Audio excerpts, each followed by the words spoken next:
laranja é uma das exportações importantes, não tem o café, que é outra exceção importante para o Brasil, já que a maior parte da nossa produção é vendida para os Estados Unidos, mas tem aviação, a gente lembra que a Embraer usa produtos, peças fabricadas aqui nos Estados Unidos para produzir seus aviões.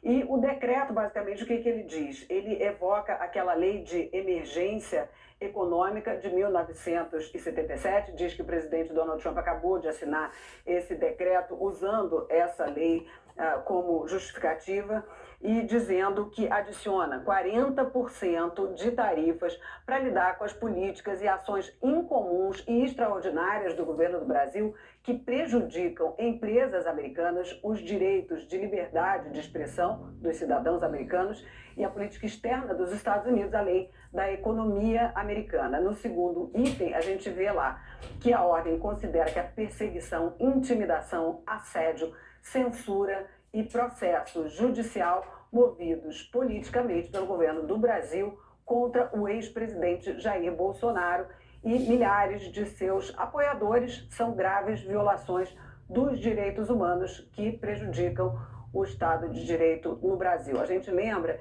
que é mais ou menos o teor daquela carta enviada pelos Estados Unidos no dia 9 de julho para o governo brasileiro, ameaçando a imposição dessas tarifas, lembrando que 9 de julho é menos de um mês, né, para a data em que essas sanções vão entrar, essas tarifas vão entrar em vigor, porque dia 6 não completa os 30 dias, que normalmente é o prazo para que sanções como essas entrem em vigor depois da comunicação, essa comunicação do dia 9 de julho, mas é praticamente o mesmo teor, citando processos contra empresas americanas ligadas a questões relacionadas à liberdade de expressão e citando também o processo contra Jair Bolsonaro. A gente lembra, né, Ricardo, que hoje o New York Times, né, um dos principais jornais aqui dos Estados Unidos, publicou uma entrevista com o presidente Lula, o correspondente entrevistou, né, o presidente Lula, e o presidente Lula disse claramente que sentia, que o governo brasileiro sentia que não havia um desejo de conversar com os Estados Unidos, que os Estados Unidos não sinalizavam com nenhum desejo de conversar com o governo brasileiro nesse momento. E o que a gente está vendo hoje é que o governo americano está basicamente dobrando a aposta, a gente vai falar mais para frente também das sanções impostas ao juiz da Suprema Corte, né, ministro da Suprema Corte, Alexandre de Moraes. Então agora, com a assinatura desse decreto, fica muito claro que isso vai de fato entrar em vigor, a gente fala sobre isso porque várias sanções ameaçadas pelo governo Donald Trump acabaram não entrando em vigor ou sendo adiadas várias vezes, mas esse adiamento para o dia 6 de agosto não me parece tempo suficiente para haver alguma negociação. Durante a semana, inclusive ontem, a gente falou aqui no Mais, né, sobre a questão da possibilidade de haver um telefonema entre Donald Trump e Lula, mas essa sinalização de Lula na entrevista ao New York Times dizendo que não havia interesse do governo americano em conversar com o governo brasileiro. Então, hoje fica bem claro que os Estados Unidos vão manter essa ameaça, vão pôr em prática essa ameaça e citam essas duas questões. A questão relacionada à liberdade de imprensa, a questão relacionada ao processo judicial contra o ex-presidente Jair Bolsonaro, lembrando que dentro daquela emergência econômica, essa lei que eu citei de 1977, os outros países que estão sofrendo sanções dos Estados Unidos, sofrendo tarifas, né, elevação de tarifas por parte dos Estados Unidos, são países que, em geral, não têm um superávit, os Estados Unidos não têm um superávit em relação a esses países, como é o caso do Brasil. O Brasil importa mais produtos americanos do que exporta, então claramente a questão política relacionada ao processo judicial contra o ex-presidente Jair Bolsonaro é o principal motivo da elevação dessas tarifas para 50% entrando em vigor no dia 6, Ricardo. Pois é, Sandra. Primeiro você citava, aqui já dou meu boa tarde ao Guilherme Bausa, que está já chegando aqui também posicionando, mas você citava a Embraer, você tem uma ideia, as ações da Embraer já voltaram a subir, elas começaram a cair. Então logo veio a notícia do ofício assinado, mas com as exceções vindo à tona também, e a Embraer está ali nas exceções, né, as ações já voltaram a subir, estão até em patamares mais elevados do que de dias atrás. E aí tem uma questão, já passando para o Bausa, agradeço mais uma vez a Sandra, a gente volta a falar já justamente a Sandra citava, né, Bausa, a questão da Lei Magnitsky, do Alexandre de Moraes, e ela vai trazer esses detalhes, mas o que a gente já está ouvindo de repercussão, e você vai muito nessa linha, quero a sua impressão também, que você está colhendo aí nesse momento, sobre o que o governo está observando agora dentro dessa extensa lista, mas já com uma certeza. Isso evidencia o caráter ideológico, político desse tarifaço, já dadas essas exceções. E aí uma dessas fontes até me falou, olha, só você vê o ofício, não é nem o comunicado à imprensa sobre o que foi assinado, é o ofício em si mesmo que cita o ministro Alexandre de Moraes. Boa tarde a você. Oi, Ricardo, muito boa tarde a você, meu amigo, boa tarde a você que nos acompanha nesse momento na Globo News. Olha, Ricardo, conversando com fontes aqui do Palácio do Planalto e também do Itamaraty para entender a repercussão dessas decisões de hoje do governo norte-americano, primeiro, esse ponto que você mencionou é o que a gente escuta muito, que todas essas decisões têm um caráter, têm um fundo eminentemente político, tanto a decisão de sancionar com a Magnitsky o Alexandre de Moraes e a decisão de recuar em parte na pauta comercial, abrindo exceção ali para vários produtos importantes da pauta exportadora brasileira. Então, essas duas ações dão a medida do componente político por trás dessa decisão do governo de Donald Trump de sancionar Alexandre de Moraes e, por outro lado, aliviar na pauta econômica. Conversando com os diplomatas e também com os auxiliares do presidente, eles disseram o seguinte, que ainda é preciso analisar, né, no detalhe, com cautela, toda a lista de exceção, né, de exceções da tarifa de 50%, é uma lista muito extensa que está nesse decreto, um anexo ali com vários itens, um anexo muito detalhado, então eles vão pegar item por item e comparar com a pauta exportadora do Brasil para os Estados Unidos para conseguir mensurar o impacto real, mas já dá para dizer que houve um grande alívio, comparando ali com o que seria um tarifaço de 50% para todos os itens, dá para dizer que o governo americano deu uma grande aliviada, né, o que vai tirar substancialmente o impacto econômico desse tarifaço. Então, por um lado, você tem ali cautela, né, para analisar exatamente o impacto que vai causar, mas também uma espécie ali de comemoração pelo recuo, ainda que parcial, do governo norte-americano. Importante a gente lembrar, Ricardo, que nos bastidores o governo brasileiro negociava a exclusão de alguns produtos, por exemplo, suco de laranja, café, as peças utilizadas ali pela Embraer, enfim, tudo isso estava sendo negociado. Publicamente o governo brasileiro não admitia, até para não atrapalhar as negociações, publicamente a linha que o Brasil estava lutando para derrubar a tarifa como um todo, mas a gente sabe que nos bastidores a negociação ia muito nesse sentido, uma negociação ali conduzida pelo vice Geraldo Alckmin, junto com o secretário de Comércio norte-americano, o Howard Lutnick. E aí, Ricardo, perguntando para as fontes do governo brasileiro, na avaliação deles, por que que o governo americano recuou, voltou atrás nessa decisão? E aí o que eu escuto é o seguinte, que houve uma compreensão ali dos americanos pressionados pelos setores específicos, pelo setor privado, que seria muito ruim manter esse tarifaço. Então o governo brasileiro diz que a estratégia de mobilizar as indústrias, mobilizar os exportadores aqui do Brasil para que eles conversassem com as suas contrapartes, com seus equivalentes nos Estados Unidos e assim pressionar o governo americano, na visão do governo brasileiro, essa estratégia deu certo. Uma semana em que o governo brasileiro optou por insistir nas negociações, procurou baixar um pouco ali o tom, né, na agressividade, nas críticas a Donald Trump, né, apostando na negociação. Então, a avaliação de momento é que essa estratégia funcionou, pelo menos agora. O Brasil, importante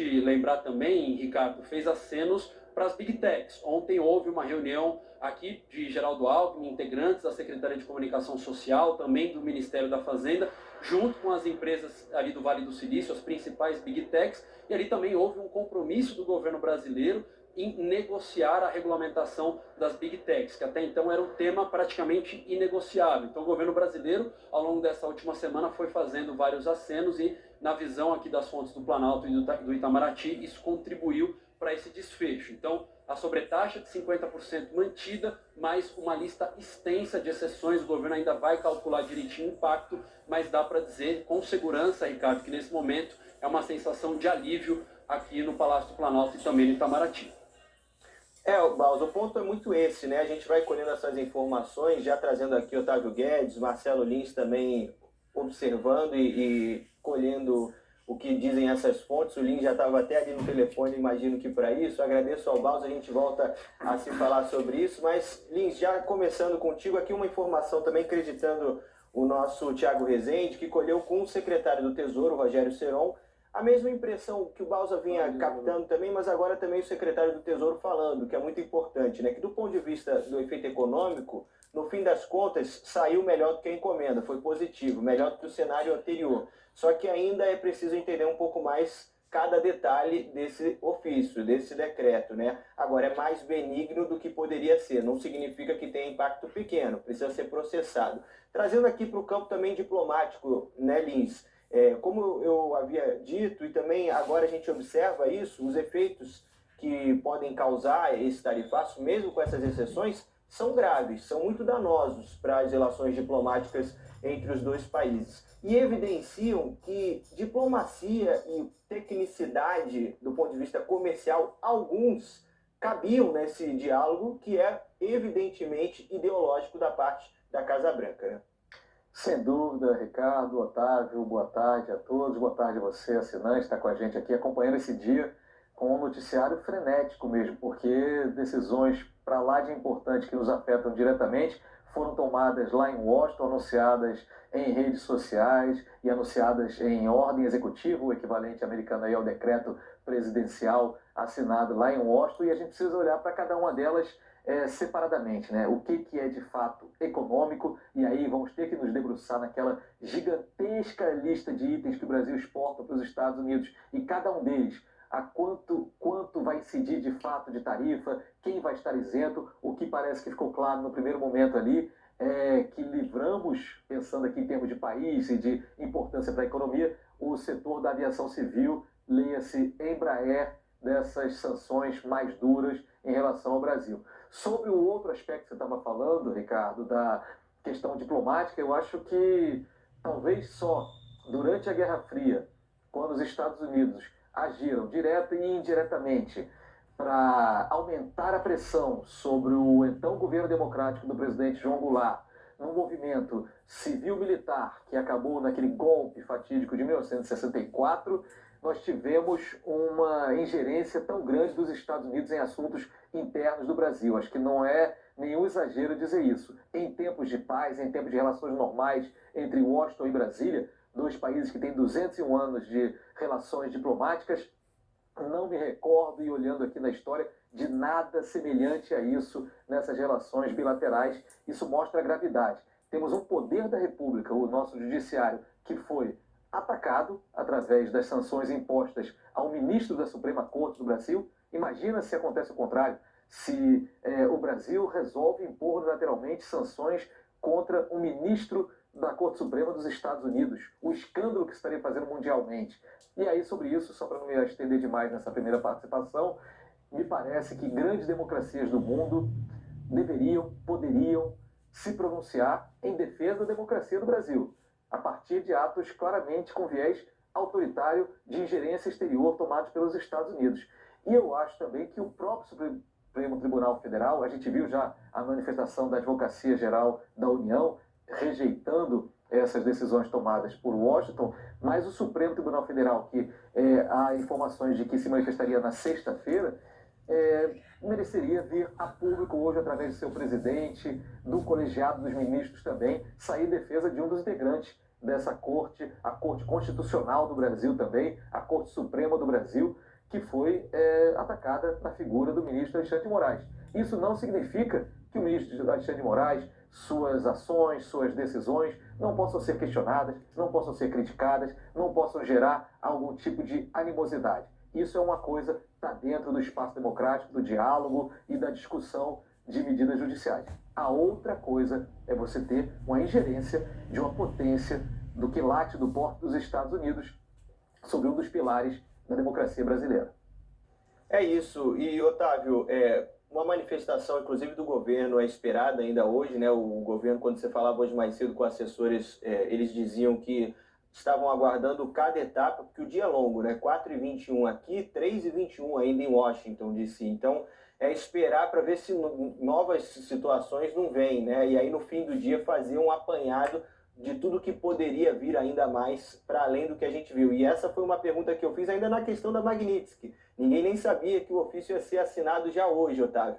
Agora, desse ponto de vista, ainda partindo do princípio de que essa é uma questão que ficou exageradamente evidenciada ali, ideológica e não comercial, agora o próprio governo, e aí eu acho que essa é uma análise interessante de ouvir de você, vai olhar muito mais agora para a questão política, principalmente a questão interna, né?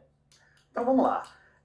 Primeiro que esse decreto ali com as tarefas, eu estou um pouco cauteloso, né? Estou consultando aqui analistas para entender exatamente o que é. A gente tem que ter uma certa cautela. Por uma leitura dinâmica inicial, há muitas exceções, né? Exceções de produtos tarifados em 50%, que é uma boa notícia, ou seja, não é uma terra arrasada como imaginava-se que seria por conta das sanções ao ministro Alexandre de Moraes hoje à tarde. Não dá para dissociar os dois fatos, ou seja, de manhã eles começam com uma notícia, uma ação dura contra o governo brasileiro, e na economia eles abrem algumas exceções, repito, ainda estou tentando apurar aqui a escala para saber se realmente há mais exceções do que regras dentro dos produtos tarifados em 50%. Então, se confirmar isso, a gente pode dizer que os Estados Unidos foram agressivos na política e conservadores na economia. Ou, como diria o meu avô, é doido, mas não rasga dinheiro. E isso explica bem como os Estados Unidos são, né? Não rasgam dinheiro, então essa seria a justificativa. O que a gente viu hoje foi o Trump se colocar como o corregedor universal da justiça. Não é só de Alexandre de Moraes, não é só do STF, não é só do Brasil. O secretário Marco Rubio, essa semana, criticou o que ele acredita que ser radicalismo de um juiz ao comandar o processo contra Álvaro Uribe, ex-presidente da Colômbia. O Lins lembrou aqui também que já houve críticas à condução de processos na Itália, todos contra aliados, ou pelo menos do mesmo campo ideológico de Trump, a extrema-direita, a direita e extrema-direita. Então, assim, não pode ter um presidente de outro país exercendo o cargo de corregedor universal de justiça. E, nesse aspecto, o mundo ainda não está sabendo lidar com esse avanço autoritário de Trump. Nem os Estados Unidos, nem internamente, eu vejo ali uma linha de enfrentamento, e não um enfrentamento, digamos aqui, retórico, de capa-espada, de herói, não, um enfrentamento mesmo de traçar algumas linhas civilizatórias, né? E me parece que o Brasil está indo nessa direção. Então, resumindo aqui, o que a gente tem até agora, a se confirmar que o decreto traz mais exceções do que regras para produtos que serão taxados em 50%, o governo Trump foi agressivo na política, conservador na economia. E ainda no campo dessas exceções, até trazendo aqui uma apuração da nossa Ana Flor, que já conversou com integrantes do governo, inclusive bota no blog dela essas informações, que essa lista de exceção serviu de alívio para boa parte dos setores econômicos. Ela já foi levar isso também para esses integrantes. Aí tem aqui aviões, peças, helicópteros, suco de laranja, que a gente falou muito aqui ao longo desses dias, mas aí tem também, fora das exceções, itens como café e carnes, né? Também é importante destacar. E agregando também o nome aqui da Júlia Zaremba, que trouxe que o presidente da ABIEC, né, a Associação Brasileira das Indústrias Exportadoras de Carne, tem uma reunião hoje com o vice-presidente Geraldo Alckmin. Então, cada setor já avaliando os impactos, seja ficando de fora desse tarifaço, claro, comemorando, seja ainda dentro dessa lista, já começando a calcular. É um tarifaço que vai começar daqui a 7 dias, só começa na semana que vem. Esse cálculo vai acontecer também ao longo dos próximos dias. Isso já era esperado dentro do Palácio do Planalto, sobre como esse cálculo vai acontecer com muita cautela, até para que o governo entenda o que precisará fazer tanto do ponto de vista da ajuda a esses setores não, que ficaram de fora da exceção, né, que vão ser taxados em 50%, quanto também para a resposta do que poderá ser feito em termos de reciprocidade, de retaliação. Isso tudo vai ser analisado também a partir de agora. Vamos agregar aqui também, porque como a gente estava falando, esse dia foi longo, né? Está sendo longo, são 4h27 ainda, parece até que a gente está no Jornal das 10 já analisando o dia que passou, mas ainda são 4h30 aqui no Globo News+, e os assuntos estão todos relacionados, né? Os Estados Unidos anunciaram também sanções contra o ministro do Supremo Alexandre de Moraes, nome